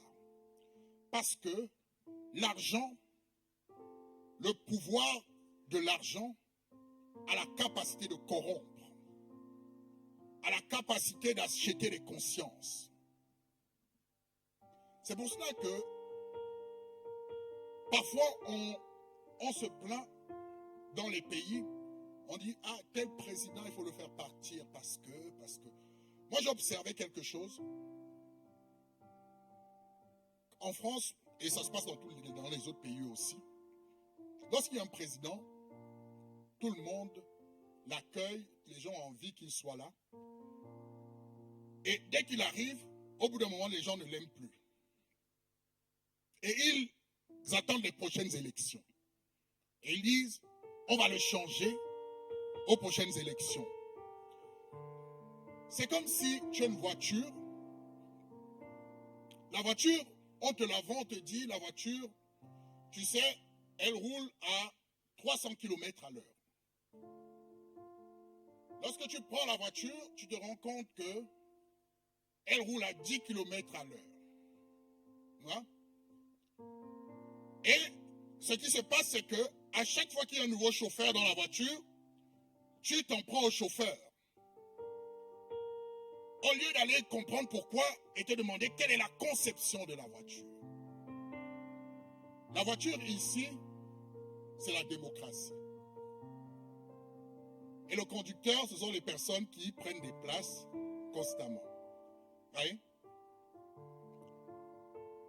Simplement pour dire ceci, pour dire que peut-être ce ne sont pas les hommes qui sont le problème, mais c'est la manière dont les systèmes sont conçus qui sont le problème. Ça veut dire que tu auras beau changer les hommes, si tu ne vas pas chercher ce qui te bloque dans le système, tu ne pourras pas comprendre comment les choses marchent. Si tu ne comprends pas qu'il n'est pas normal, et si on peut, parce que je pense que ce n'est pas possible, je pense que le Seigneur l'a prévu comme ça, casser le système selon lequel c'est une minorité qui possède tout, donc qui dirige tout, alors tu pourras toujours changer de personnes et ne pourront rien faire parce qu'ils sont sous la domination de ceux qui ont tout. Et c'est important de comprendre cela. Parce que parfois, C'est bien de voter pour ceux qui votent. Hein. C'est bien de voter. Il y a des endroits où il faut voter. Et si tu attends le changement par le vote, tu vas toujours attendre. Si tu attends le changement par le vote, tu vas toujours attendre. Parce que celui que tu vois n'est pas celui qui est détenteur du pouvoir. Or, tu changes le chauffeur, mais tu ne t'occupes pas de la machine dans laquelle le chauffeur se trouve. Aujourd'hui, on est par exemple dans des États où on a une démocratie dite représentative. Ça veut dire quoi? Ça veut dire que tu votes des élus qui vont aller parler pour toi. Qu'est-ce qui te garantit qu'ils vont parler pour toi? Qu'est-ce qui te garantit? Ils vont venir quand ils ont besoin de ton mandat. Ils vont venir parce que les politiciens sont des opportunistes. Beaucoup, en tout cas pas tous, mais la majorité sont des opportunistes. Ils vont venir vers toi pour te donner, pour que tu leur donnes tes voix. Et après, ils vont faire ce qu'ils peuvent faire. C'est pour cela que dans beaucoup de nations aujourd'hui, on a des hommes politiques qui ont des problèmes de corruption, parce que le pouvoir n'est pas forcément entre leurs mains souvent. Et Dieu sait que les choses vont se passer comme ça, et il sait que ça se passe comme ça. Il faut que de plus en plus qu'il y ait une minorité qui possède le pouvoir, qui est un pouvoir économique. Parce que tous les autres pouvoirs n'ont pas d'influence. Tu peux être démocrate autant que tu veux, mais s'il n'y a pas d'argent, ta démocratie ne sert à rien. S'il n'y a pas d'économie, ta démocratie ne sert à rien. Donc ceux qui ont compris sont dit, nous, on ne va pas s'occuper de leurs affaires de démocratie. On va aller au cœur du pouvoir. On va essayer de se saisir du cœur du pouvoir. Et pendant qu'ils parlent de démocratie, nous, on va leur imposer nos lois. Vous voyez? C'est pour cela que les États ont peur des agences de notation. En gros, les banques, qui sont capables de dire, vous, on peut vous prêter, vous, on ne peut pas vous prêter. Parce que c'est eux qui ont le pouvoir. Et c'est important de comprendre cela. Et ce pouvoir-là, il diminue au niveau du nombre de personnes qui l'ont, parce que petit à petit, il va se retrouver entre les mains de quelqu'un qui contrôlera tout ce pouvoir-là qu'on appelle l'antéchrist. C'est pour cela. Le Seigneur dit, lorsque vous verrez ces signes-là, commencez à vous préparer. Vous voyez? Donc, voilà les signes économiques dont nous parlions. Et nous avons dit, le prochain, c'était quoi? Les fléaux sanitaires, les tremblements de terre. La Bible nous déclare qu'il y aura un moment où il y aura des tremblements de terre, des maladies. Vous savez, avant, il y avait... on pouvait localiser à certains endroits. Il parvenait à avoir des épidémies à certains endroits. Une épidémie, c'est une propension de la maladie ou des maladies dans un périmètre bien délimité qui peut être large, mais qui reste quand même délimité. Avec le Covid, les années précédentes, on a eu ce qu'on appelle une pandémie. C'est-à-dire que c'est une maladie qui ne respecte pas les frontières. Elle s'est étendue dans le monde entier. Mais cette maladie a été révélatrice de beaucoup de choses. Les gens qui habituellement étaient rationnels, on a vu qu'en quelque temps, on nous impose une manière de faire les choses. On a imposé à ce que des personnes puissent prendre des vaccins qui étaient encore en expérimentation. Ce que les gens n'auraient jamais fait avant. Mais à cause de cette pandémie-là, les gens ont pris cela. Certains, c'était pour des raisons professionnelles, parce qu'on leur obligeait. D'autres, c'était par peur, mais il y avait une atmosphère de peur. Ça montre en réalité comment est-ce que les hommes peuvent se comporter lorsqu'on les gouverne par la peur. Lorsqu'on commence à dire quelque chose et que la peur entre dans les cœurs, les gens sont capables de faire ce qu'ils n'auraient pas fait en temps normal. Et ça a créé des fractures dans la société. Parce qu'il y avait des personnes qui disaient il faut le prendre, mais il y avait d'autres qui ne voulaient pas le prendre. Et ceux qui ne voulaient pas le prendre, ceux qui le prenaient étaient prêts à faire de la délation par rapport à ceux qui ne le prenaient pas. Quand le Seigneur dit les gens se trahiront, c'est de ça qu'il est question. Les gens se trahiront. Même dans l'église, les gens se trahiront. Lors de la pandémie, même dans l'église, les gens s'embrassaient de manière... Ne t'approche pas trop. Ça, ce sont des réalités qu'on a vécues. Je ne dis pas qu'il ne faut pas prendre des précautions. Mais je veux montrer ici ce que ça peut traduire dans le caractère des hommes. Vous voyez? Les gens avaient peur. Les gens ne venaient même pas à l'assemblée. Ils sont restés pendant des années. Même lorsqu'on a demandé de venir, eux, ils étaient encore en surprotection. Ils avaient peur. Parce que lorsque la peur devient le moyen de gouvernance, les gens font ce qu'ils ne sont pas capables de faire en temps normal. Et ce qui s'est passé, c'est que, là, je vais vous montrer encore quelque chose qui est extrêmement important. En France, il y avait cette division entre les personnes, entre ceux qui étaient pour, ceux qui étaient contre, il y avait cette lutte-là. Et l'une des choses qui s'est manifestée, qu'on a vu, qui se voyait déjà, c'était la communication médiatique. C'était les médias qui donnaient le ton de ce qui devait être fait. C'est pour cela que l'ennemi va contrôler ces endroits-là pour pousser les gens à faire ce qu'il a envie de faire. Ce qu'on qualifie aujourd'hui, ce qu'on appelle souvent couramment les médias mainstream, ceux qui, en fait, qui parlent, qui veulent qu'on aille dans leur sens et qui, dès lors qu'on oppose une réflexion, ne sont pas en accord et vont directement mettre des étiquettes. On a commencé à mettre des étiquettes sur les gens. Si on te dit quelque chose et que dans ta réflexion tu conçois que ce n'est pas cela, on met un complotiste. Vous voyez? Et de plus en plus, lorsqu'on regarde la télé aujourd'hui, on a l'impression qu'il n'y a qu'une seule pensée en réalité. Il n'y a pas de contradiction, il n'y a pas de matière à réflexion, il n'y a pas de plus en plus ça se passe comme cela. On vous donne un discours et vous devez vous en tenir à cela. Vous voyez? Et ces médias-là prédisaient une hécatombe, notamment en Afrique, on disait les gens allaient mourir comme des mouches. Mais bizarrement, il y a eu moins de morts là-bas. Et ceux qui étaient vaccinés sont beaucoup plus morts que là, il n'y avait pas de vaccin. La manipulation, la gouvernance par la peur. Et aujourd'hui, les experts qui nous disaient hier qu'il fallait commencent à se dédire aujourd'hui, ils disent peut-être, voilà, on a peut-être exagéré, on a peut-être...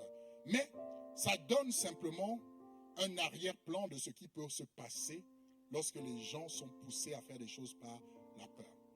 Le seul endroit où en France, je parle de la France, c'est passé aussi comme ça dans les autres pays, dans d'autres pays. Le seul endroit où il y a eu de la résistance en fait sur la France, c'est aux Antilles qu'il y a eu de la résistance. Où les gens n'ont pas voulu, même ceux qu'on virait du travail n'ont pas voulu.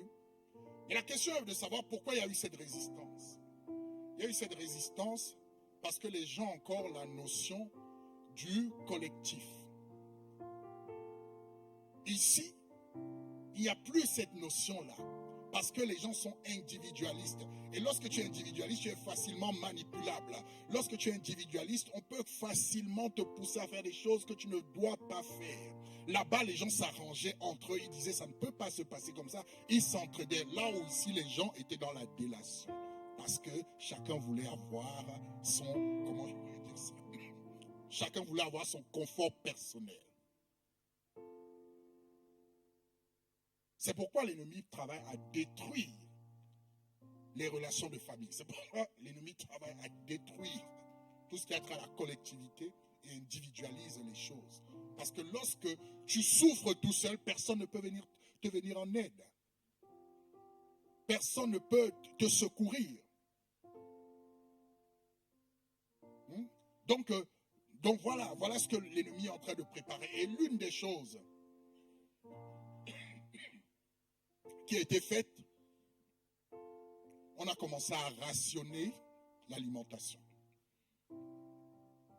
Ça veut dire que on te disait que quand tu allais dans un magasin, tu n'avais pas droit à plus de 2 litres d'huile. Même les médicaments, tu n'avais pas droit.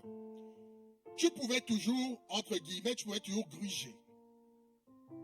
Parce que tu vas à tel moment, tu vas pas à l'autre moment. Mais on te disait déjà qu'on signe sur le papier les heures auxquelles tu sors. À un moment donné, on n'aura même pas besoin de te dire cela. Tu sortiras, reconnaissance faciale, on sait que tu es sorti à telle heure, on t'envoie un message rapidement sur ton téléphone. Rentrez chez vous, vous n'avez plus le droit de sortir. Petit signalement. C'est ce qui est en train d'arriver, c'est ce qu'on ne voit pas forcément. Quand on rationnait, on disait par exemple que je pouvais sortir le matin, aller prendre mes 2 bouteilles d'huile, et à un certain moment, j'envoie mon épouse va prendre 2 bouteilles d'huile. Hein? Ça, tu ne pourras plus le faire. Parce qu'on saura exactement le nombre de personnes qu'il y a dans la maison. On saura à quel moment l'un est sorti ou l'autre. Lorsque tu iras dans le magasin, tu dis 2 bouteilles d'huile, on te dit à quelle heure votre mari a pris 2 bouteilles d'huile. C'est ce qui va se passer. On en rigole peut-être comme ça pour des choses triviales, mais c'est ce qui va se passer dans la réalité. Quand on va rationner les choses, quand on va contrôler les choses, c'est ce qui va se passer. Et c'est pourquoi le Seigneur nous demande d'ouvrir les yeux. Et aujourd'hui, les famines, pensons parfois que les famines sont dues au fait que, oui, il y a des dérèglements climatiques, c'est une réalité.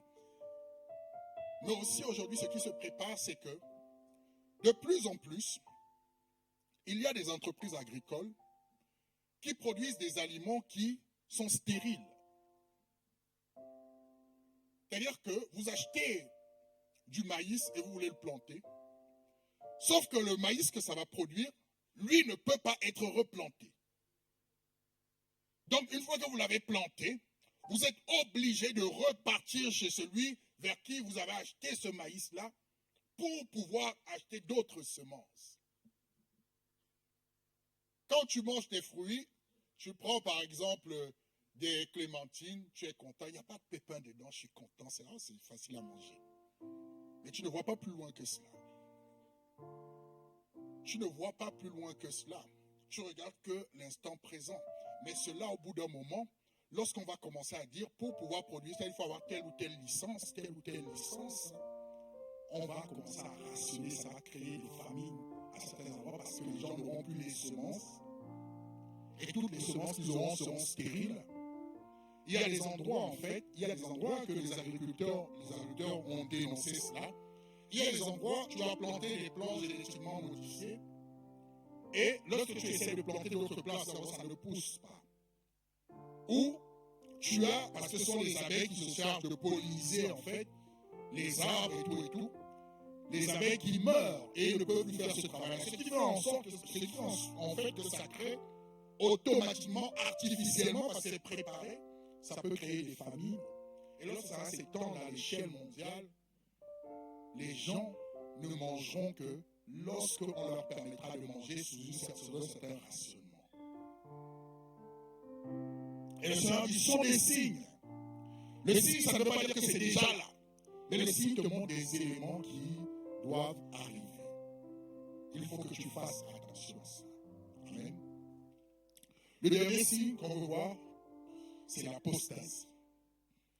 Apostasie, 2 Thessaloniciens 2. L'apostasie. Le dernier signe. Il y a d'autres signes. J'ai sélectionné quelques signes, mais nous voulons aller dans 2 Thessaloniciens 2.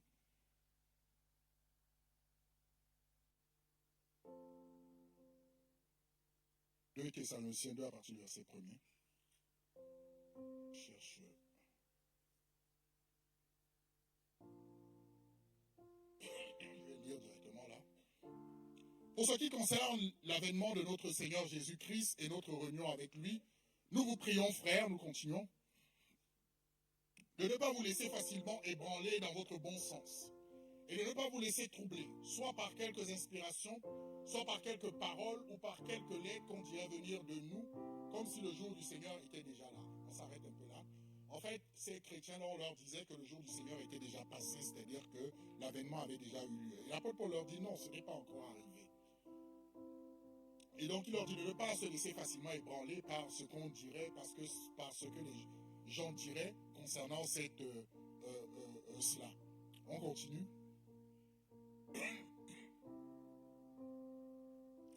Que personne ne vous séduise d'aucune manière, car il faut que l'apostasie soit arrivée auparavant. L'apôtre Paul dit, avant qu'il y ait l'enlèvement, il faut que l'apostasie soit arrivée auparavant. Il dit, il faut d'abord que l'apostasie soit arrivée. Et qu'on ait vu paraître l'homme du péché, fils de la perdition. Lorsqu'il dit qu'on ait vu paraître, ça veut dire qu'il commence à manifester sa venue. Ça ne veut pas forcément dire qu'il est déjà là. Mais qu'on l'ait vu paraître. L'homme du péché, c'est l'antéchrist. Qu'on l'ait vu paraître. Mais il faut au préalable que l'apostasie arrive. Et il dit l'adversaire qui s'élève au-dessus de tout ce qu'on appelle Dieu ou de ce qu'on adore, jusqu'à s'asseoir dans le temple de Dieu, se proclamant lui-même Dieu. Oui? Il dit ici que lorsque cet antéchrist va commencer à manifester, il faut que dans l'église, dans le temple de Dieu, qu'il vienne faire son siège dans le temple de Dieu. Nous allons voir comment tout à l'heure. Ne vous souvenez-vous pas que je vous disais ces choses lorsque j'étais encore chez vous? On continue. Et maintenant, vous savez ce qui le retient afin qu'il paraisse qu'en son temps. L'apôtre Paul dit ici, il y a quelque chose qui le retient, qui l'empêche de paraître. Nous allons comprendre tout à l'heure. Et maintenant, vous savez ce qui le retient. Car le mystère de... Bon, il joue avec moi. Et maintenant... Ok. On va continuer. Car le mystère de l'iniquité agit déjà. Il faut seulement que celui qui le retient encore ait disparu. Il dit, le mystère de l'iniquité agit déjà, donc le péché se manifeste déjà. Il faut que celui qui le retienne ait disparu pour qu'il paraisse totalement. En d'autres termes, il ne peut pas encore totalement se manifester parce qu'il y a quelque chose qui le retient. Mais lorsque cette chose aura disparu, il va paraître officiellement. Continuons. Et alors paraîtra l'impie que le Seigneur détruira par le souffle de sa bouche et qu'il anéantira par l'éclat de son avènement. On continue. L'apparition de cet impie se fera par la puissance de Satan, avec toutes sortes de miracles, de signes et de prodiges mensongers. On continue. Et avec toutes les séductions de l'iniquité pour ceux qui périssent parce qu'ils n'ont pas reçu l'amour de la vérité pour être sauvés. Amen. Le Seigneur dit, il faut d'abord qu'il y ait apostasie. L'apostasie, ça veut dire le renoncement à la foi. Lorsqu'on parle de l'apostasie, ça ne concerne pas les païens. L'apostasie concerne les personnes qui ont accepté un moment le Seigneur et qui reculent par rapport à leur acceptation du Seigneur. Hein? Donc l'apostasie se passe dans l'église, dans ce qu'on appelle l'église. Or, lorsque nous nous réunissons, lorsque nous sommes en communion, c'est quoi l'église? C'est le corps du Christ. C'est le corps du Christ qui fonctionne d'après la tête, d'après le Christ. Sauf que ce corps du Christ va commencer à se détacher du Christ. Vous voyez? Les membres de ce corps vont commencer à se détacher de la tête pour pouvoir avoir leur propre manière de faire. Vous voyez? Et donc, l'ennemi, qu'est-ce qu'il fait? Puisque le corps du Christ, lorsque nous sommes ensemble, ce qui nous pousse à nous réunir ensemble, c'est la communion fraternelle. Et dans cette communion fraternelle, il y a des éléments majeurs. Il y a la communion qui est dirigée par l'amour, c'est-à-dire le fait d'être ensemble, d'échanger, de partager.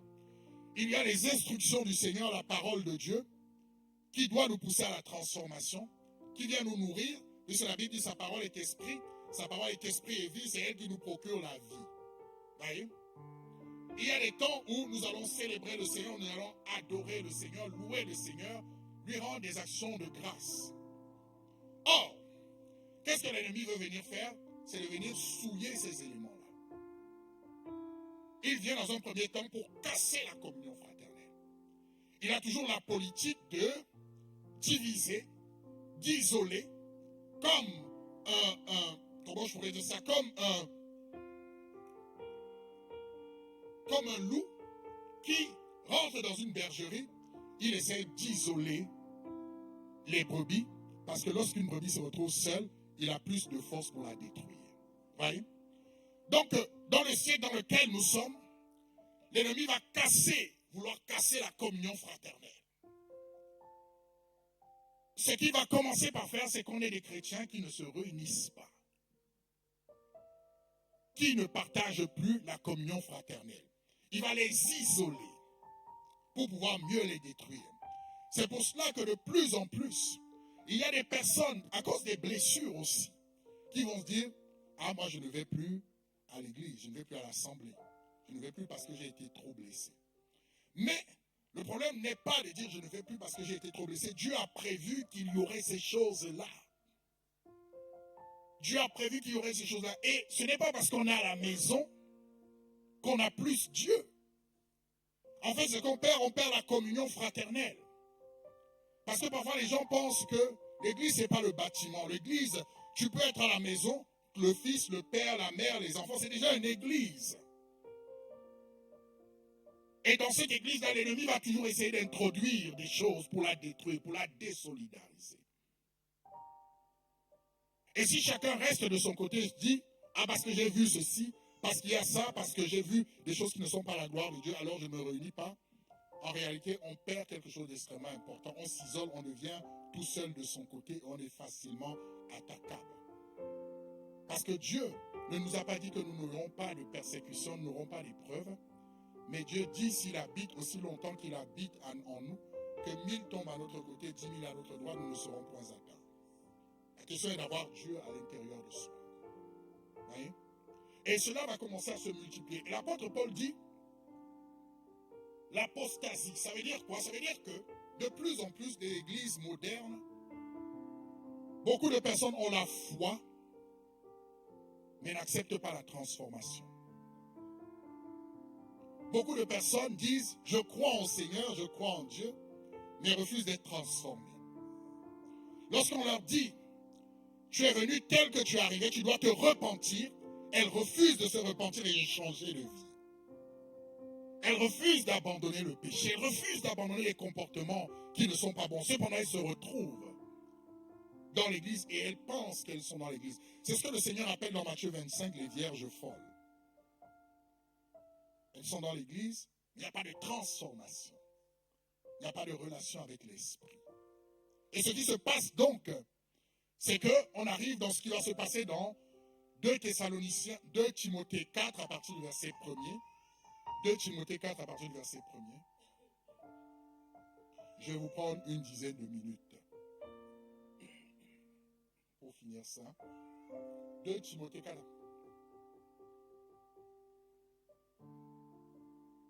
Continue, ce n'est pas la partie qui m'intéresse.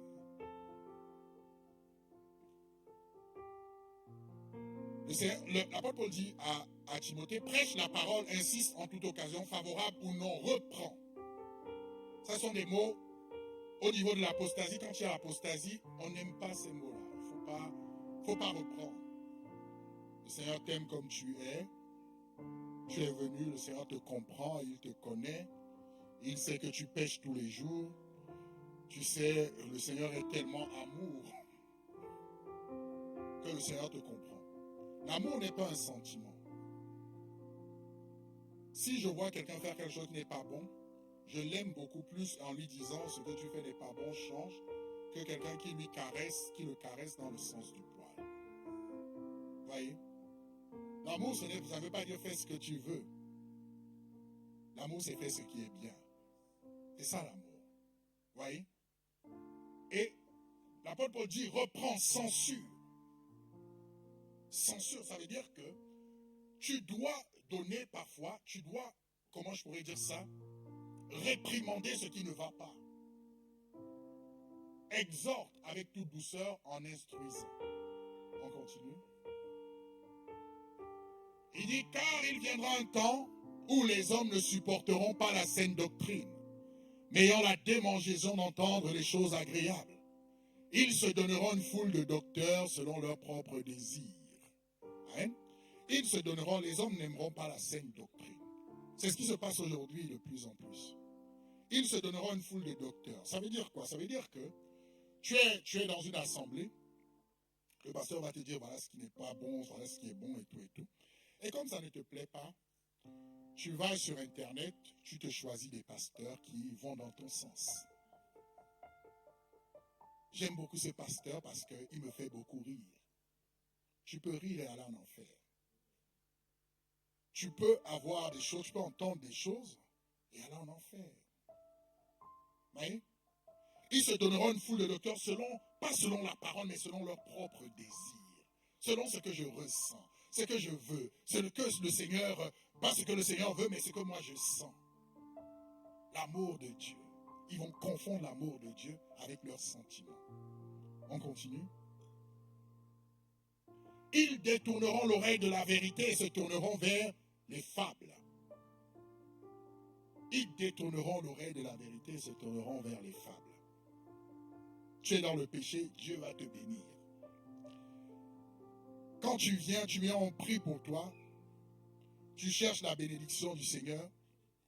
On prophétise sur toi les bénédictions alors que toi-même tu sais que tu pêches comme il n'est pas permis. Vous voyez? Parce qu'on n'aimera plus entendre la vérité. On préfère les fables. On préfère qu'on nous dise qu'on est béni, que Dieu nous aime. On préfère toutes ces choses-là. Et cela va de plus en plus se manifester dans le siècle, se manifeste de plus en plus dans le siècle dans lequel nous vivons. Vous voyez? La Bible nous dit, cet homme du péché va vouloir s'asseoir dans le temple, se proclamant lui-même Dieu. Il va prendre la place de Dieu. Ce qu'on appelle la déification de l'homme. Et de plus en plus dans l'Église, on a des hommes dieux. Vous voyez? On a des hommes qui occupent la place de Dieu. Je discute parfois avec des personnes. Il y a des choses qu'on ne dit pas aux personnes, mais bon, on constate. On constate, on fait le constat, on dit Seigneur, tu vas les redresser s'il faut. Je discute parfois avec des personnes, tu discutes avec elles. Tu parles 5 minutes avec elles, 10, 20 minutes. Jamais elle te parle de Jésus.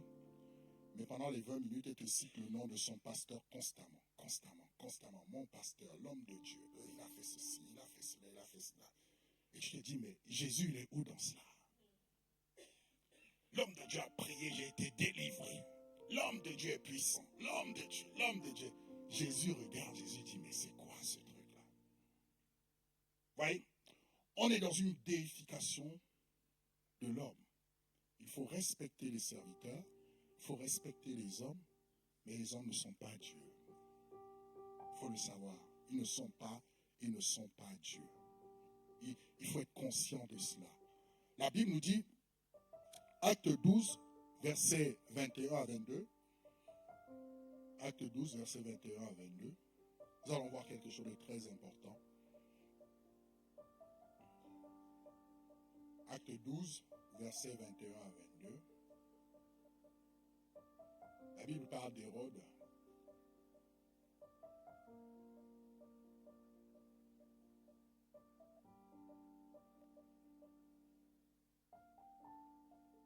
Un jour fixé, Hérode, revêtu de ses habits royaux et assis sur son trône, les harangua publiquement. Il parle à la foule, voilà, il les haranguait, quoi.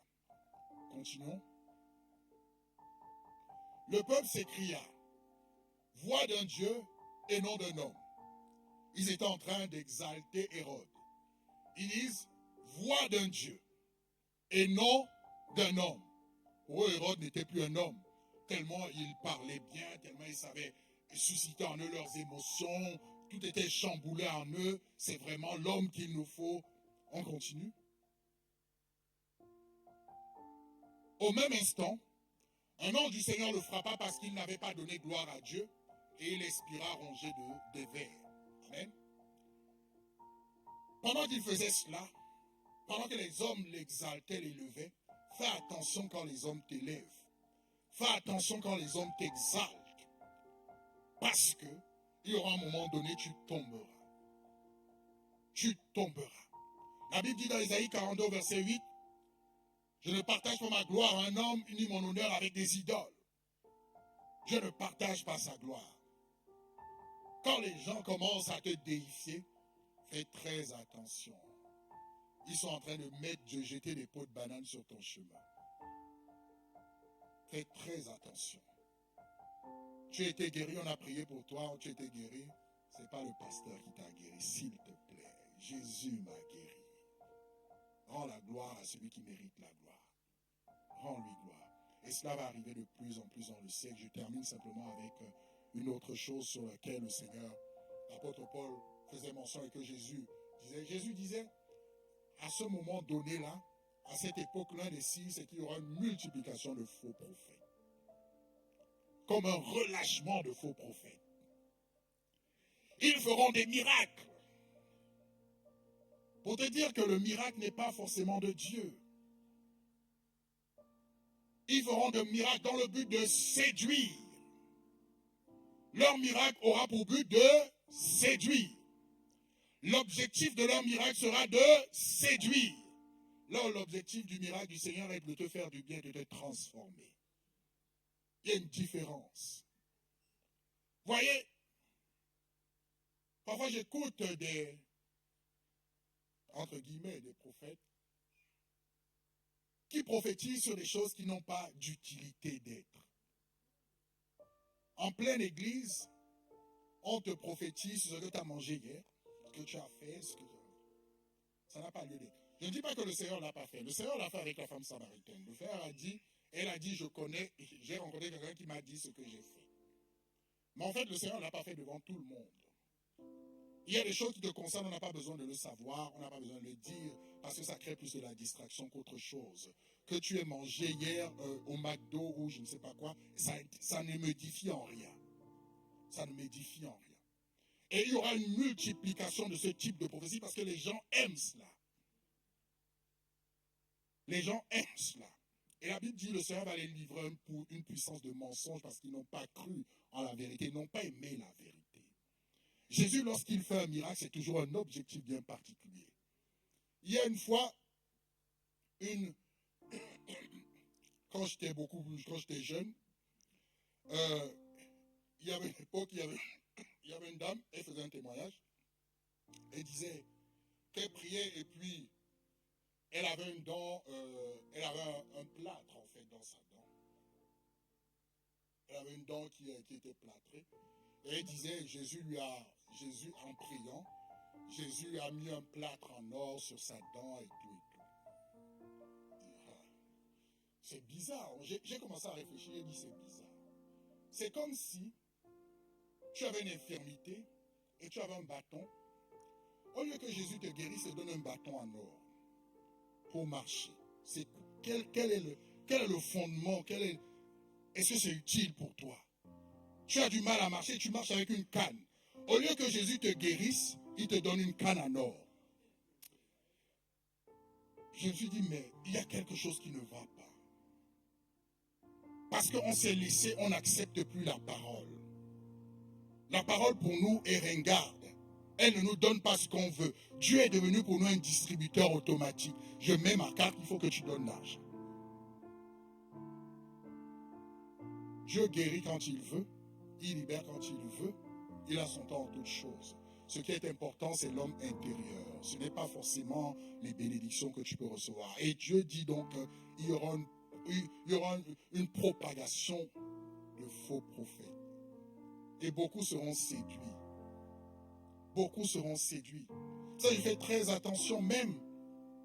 Il faut faire très attention à cela. Même lorsqu'il y a des mouvements de l'esprit. Voyez?